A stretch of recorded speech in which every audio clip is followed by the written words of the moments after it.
So that brings us to the main card of what happened last night.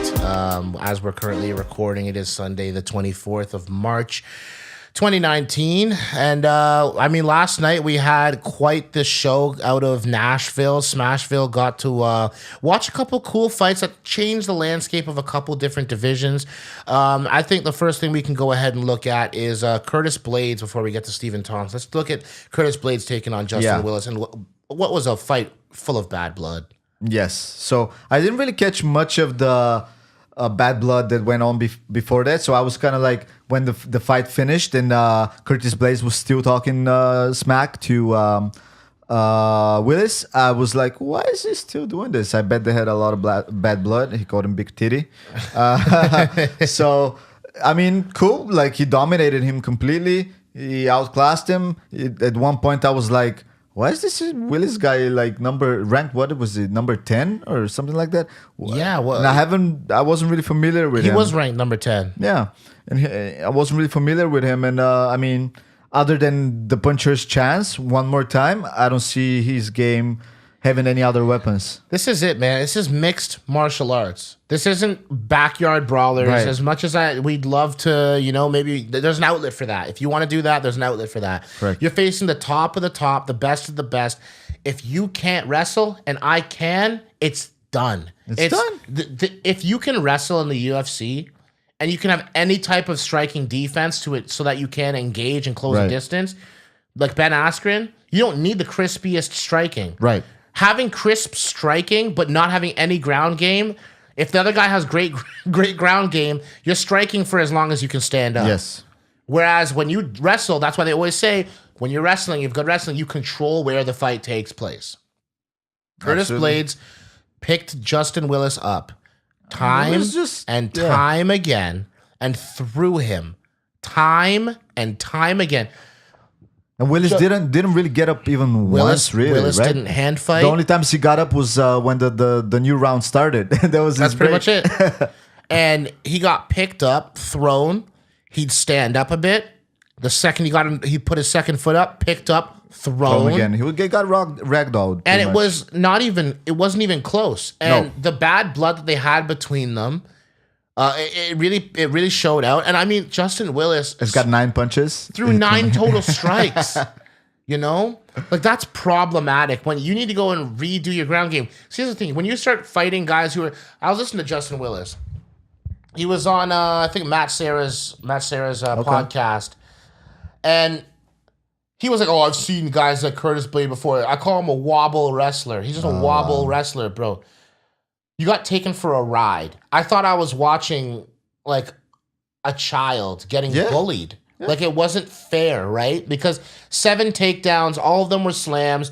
When you're carrying 262 pounds on your back and you weigh 265 on your own respect, you're basically squatting 250 pounds constantly over and over. And sorry, not 200, 550 pounds over and over and over again. Squatting that off of your back and your weight and his weight combined. That's just not what you want to be doing for the course of 15 minutes. I could hear the microphones catching Justin Willis's breathing. Yeah. Halfway through the first. Halfway through the first. Also, when he was against the cage and he was eating some knees and stuff, he was like actually making sounds every time he ate a punch or whatever. Not like it. I was like, oh, this guy's he got dominated. Yeah. Doesn't want to be here anymore. The old adage goes, talk shit, get lit. I mean, honestly, he got lit. When the third round started, maybe a few seconds in the third round, I was like, oh, I just wish I could just like fast forward through the rest until the next fight. I was like, because we knew what was happening. We've seen more this of the before. same. Yeah. When a wrestler is dominating and able to just work from the top and not have to change their game plan, it's like, I'm gonna do me until you tell me that doing me is not gonna be effective. Yeah. And it's that simple. We're here to fight and we're here to make money and do whatever. It's not the most exciting style. It's a grinded out style. Can you go and do that against DC? No, you can't. Right. So you're gonna have to figure out some other things to do. But if you put me in front of a guy that he calls Big Titty go wrestle, Big Titty needs to learn to go wrestle. I mean, he just gave him a master class in how to get it all done. So we saw that how that played out, and that was just a cautionary tale. You have to pick your battles. Willis was talking a lot of grease about Curtis Blaydes' prospects moving forward, how good he's going to be. I've seen Curtis Blaydes grind. I've seen him work very hard to lose a lot of weight. He used to have a little bit more of a belly. Oh no, he looks like a fat guy that lost a lot of weight. Yeah, I'm not gonna lie there. And he's ready. He's ready to come out there and fight now. sure. And his wife was actually helping him with his meal plans for the last 3 fights ever since he started making a little bit more of this turn up. And I just want to see some more from him. Maybe well-round his game out a little bit, get some of that crispier striking going on. Correct. Because when he inevitably runs into a wrestler who he can't take down, what's he going to do? Yeah, what's the recipe then? Yeah, so we'll see. All the best for him, and Justin Willis has to go right back to the drawing board, build this thing back up from scratch, or be a journeyman forever and just take fights where he's gonna be dominated like this. Basically. And speaking of a guy who's been a journeyman, who's been fighting all over the place, not only just in the world, but all over the weight divisions, Anthony Pettis fighting Stephen Thompson. Yep. So Stephen Thompson took on Anthony Pettis. He was ranked number 3 heading into this fight, number 3 ranked welterweight. And then he fought Anthony Pettis, number 8 ranked lightweight. It's Anthony Pettis' debut at 170, more natural pound rate waiting for him. And he had a little bit of a reach disadvantage in this fight. We saw a lot of jabs coming from Stephen Thompson, controlling the fight, almost fighting like a fencer would. That's how he fights, that side style, karate style. Absolutely. In and out. What'd you think of this fight? Break it down. As soon as I heard about this fight being made, I got excited. I'm not gonna lie, and kudos to the UFC for really stepping their game up now and like making all these fights. Yeah, fight cards might only have a few interesting fights on them, but we're getting a consistent flow of good fights, I would say. So this was one of them, and I think it was interesting because both of them are great strikers. Obviously, the move up in weight for Pettis, I like that because he had problems with cutting weight prior to that. I love that move. Even at this point, I'm like, how did he even make 145? Like, how is this possible? How did he feel doing that? So that for sure must have affected his performance then. So love it. His natural weight. I actually thought that he was giving away some height and reach to Thompson, and I thought that would be a big problem for him in the fight. But I love the style he adopted was more of a Muay Thai style where he just moved forward, put his hands up, low kicks, and close that distance, which is pretty much a big part of the reason why he was able to get in and catch Thompson. I wasn't expecting Thompson to get knocked out the way he did, honestly, because we've seen him drop before. I hadn't seen him knocked out cold like he just did. And Thompson kept pushing forward, but Anthony Pettis was not really backing down. And I think I'm really happy that he won Pettis because he's had a rough go in the last few fights. And I think that opens up a lot of interesting fights in the future.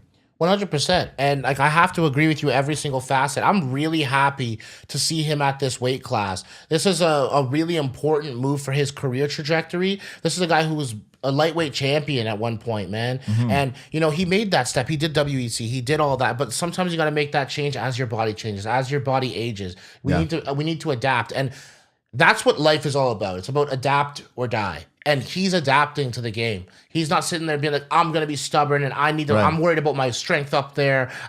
He's not coming in like that. He's a warrior. He has a great mindset and he took some time away for his mental acuity. Correct. Because we know Anthony Pettis was on top of the world at one point, right? Yes. And so many guys fall from there and they don't ever see that light again. They never get back up to that point.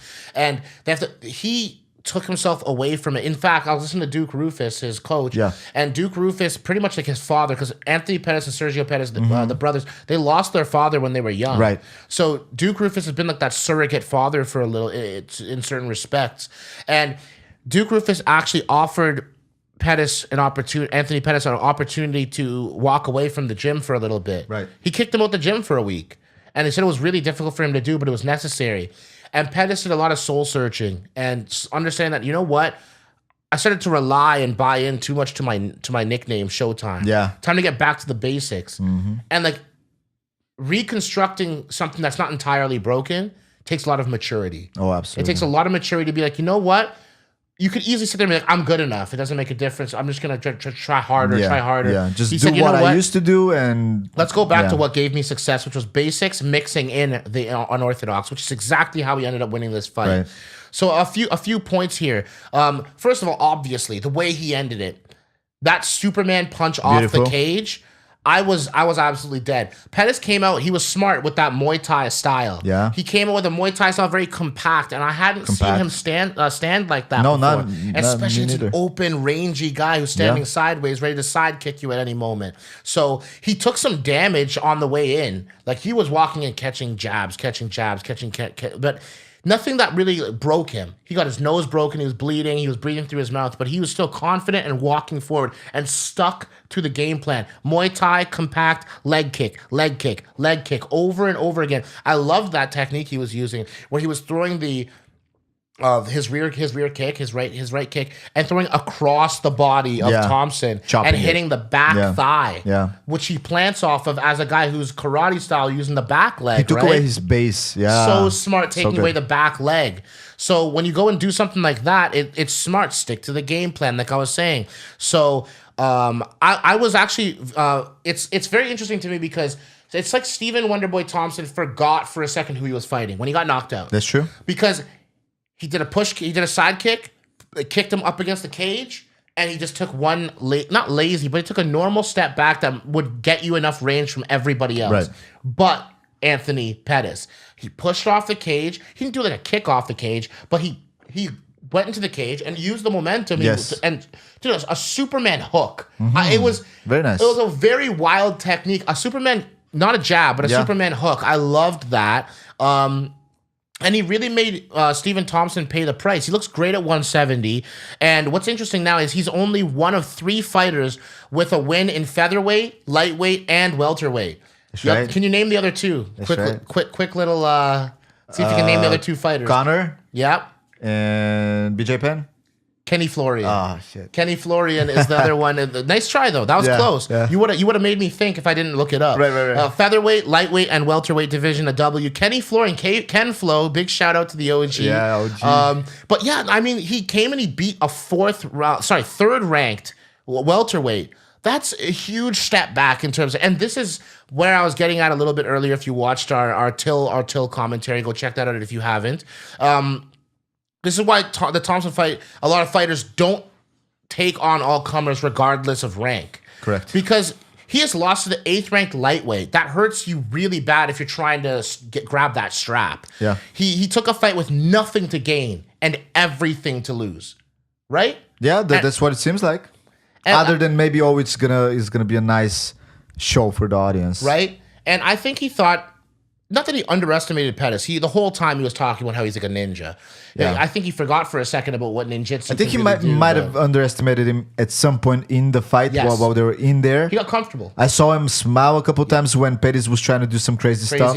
Crazy kicks. The wheel kicks and all that stuff. Me. Yeah, and he smiled at him. I'm like, are you being too confident right now? Too confident. Because you're like bigger than him, more reach, and you're like this confidence good and striker. Cockiness. I think he got a little cocky in that moment, man. And because he kept like pushing him forward against the cage and stuff like that, I felt like he might have thought that he was in control of this fight, and he was for a little while. He was doing very, very well, I would say.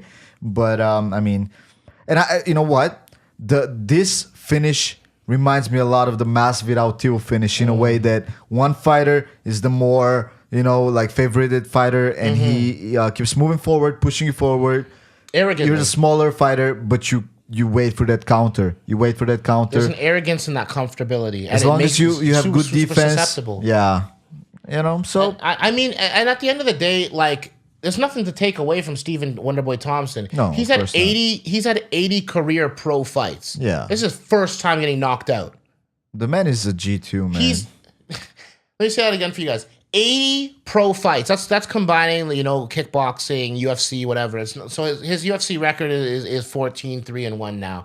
But he's been around the block. He's been around. He's been fighting his whole life. He's been practicing martial arts since he was 3 years old. Yeah. There's a guy who's been a lifetime practitioner of the sport in any way, shape, or form, mixed martial arts. His first time he's been KO'd in 80 fights. So you got to give the guy some credit there too, right? But I mean, what happened is he essentially just gave Pettis what he needed to jumpstart the restart button on his career. Yeah. I mean, and I mean, you look at the history of Stephen Wonderboy Thompson, you might think, oh, this guy's like a distance point fighter, but 50% of, in the UFC at least, 50% of his wins are coming from KO. Yeah. The other 50% came from decision. But if you look recently, 4 of his last six fights are decisions. Yeah. So that knockout thing, that whole train of knockout, now that he's at the top of the top in the UFC, the knockouts aren't coming as easily as they used to be. Yeah. So that's something to look out for moving forward. I don't know what's next for him moving forward, honestly. That's a very good question. It's a very interesting question. This welterweight division is super muddled and super weighed down. I don't know. There's a lot of options. And there's so many wrestlers in this division. And he was so excited to fight a guy who wanted to stay. Right. Oh, God. Yeah, that's a tough one. So I'm not really sure what's him. next for him. And Anthony Pettis was looking amazing. There's some rumors about him versus Conor McGregor. Right. Would you want to watch that? In terms of the quality of a fight, Stylistically, yeah, for stylistically, sure. I would love to watch that for sure. The likelihood of that happening, though, I think Conor I don't wants, think so. Conor wants bigger fish. Bigger He fish. wants Anthony Pettis with a belt. He doesn't. Maybe, he yeah. wants, See Anthony Pettis with a belt, or Anthony Pettis taking out a couple other big names, maybe then yes. But right now, as Conor's next fight, I highly doubt it.